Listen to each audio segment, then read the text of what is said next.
AI 正係改變緊我哋嘅世界，加速緊數碼轉型。但係同一時間，我哋都留意到 Attacker 正係利用緊佢 AI 咧，去發動一啲更多、更快嘅攻擊。所以 Palo Alto Networks 我哋都不敢怠慢，我哋提倡緊 Precision AI， 以 AI 對抗 AI。但係我哋同 Attacker 唔同 ，Attacker 只要啱一次，佢哋有所收穫；但係我哋錯一次，後果可以不堪設想。所以我哋嘅 Precision AI 係結合咗 Machine Learning、Deep Learning 同埋 Gen AI。係可以有效咁幫助大家去做一啲正確嘅 cyber security 嘅 decision。我哋追求緊係 100% accuracy。除咗以 AI 抵禦 AI 之外，同樣重要嘅就係如何幫助大家去有效、安全地 adopt AI 嘅應用。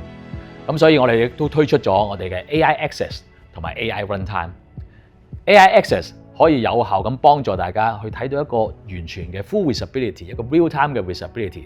係員工所有嘅 AI 嘅 adoption usage， 無論佢訪問緊乜嘢 AI application 網站，邊啲安全，邊啲唔安全，都一目了然。AI Runtime 係針對一啲 AI model 嘅攻擊，我哋如何去抵禦一啲 AI 相關嘅攻擊。所以結合埋 Precision AI， 我哋希望幫助到唔同企業咧去加速、加快同埋安全地應用 AI 嘅 adoption。